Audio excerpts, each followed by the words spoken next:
Love letter மாதிரி படி. உருகிய மெழுகே கழுகென பறந்து உடைந்த கிளையில் படையென பயணம் எரியும் நெருப்பினில் விரியும் விருட்சகமாய் ஓடும் நதியில் விதியென மாற்றம்.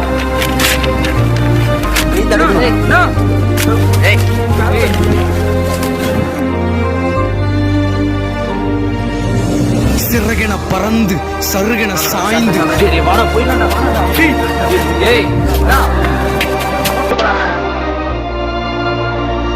மச்சான் முடிச்சிட்டியா?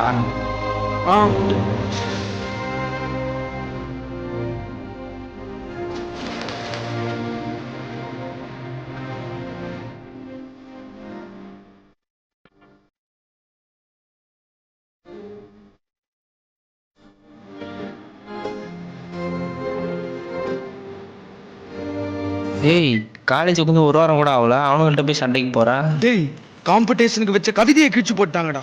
என்னடா மச்சான் கவிதை? பாட்டு கேட்குற காலத்துல போய் கவிதை நடத்திட்டு இருக்க? என்னடா பாட்டு? நீ கேட்குற பாட்டெல்லாம் கவிதையில இருந்து தான் வந்தது. கவிதையை உணர தெரியாதவன் வாழ்க்கையை ரசிக்க தெரியாதவன். அவன் கிழிக்கட்டும், எத்தனை வாட்டி வேணா கிழிக்கட்டும், நான் திரும்ப திரும்ப எழுதுவேன். நீ கிளாஸுக்கு போடா. நீ அந்த கவிதை எது கொடுக்கறனால நான் உன்னை செலக்ட் பண்ணியிருப்பாப்பா. நீ அந்த பேப்பரில் என்ன எழுதுக்கலாம் எனக்கு தெரியாது, ஆனால் உன்னை பற்றி தெரியும். இங்கே வாய்ப்புகள் கிடைக்கிறது ரொம்ப கஷ்டம். இங்கே வாய்ப்புகள் சில பேருக்கு தான், சில பேருக்கு இல்லைன்ற நிலைப்பாடு இருக்குது. அந்த அரசியல் நிலைப்பாடை உடைக்கணும், உனக்கான வாய்ப்பை உருவாக்கிக்கணும். அவங்களால உன் கவிதையை தான் அழிக்க முடியும், ஒருபோதும் உன் அறிவை அழிக்க முடியாது.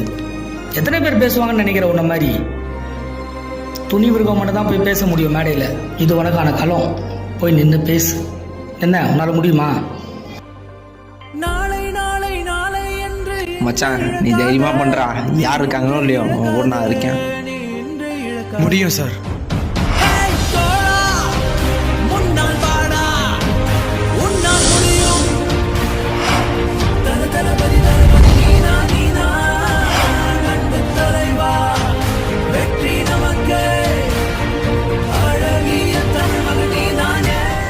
எனது 100வது கவிதையை இம்மேடையில் சமர்ப்பிக்கிறேன்.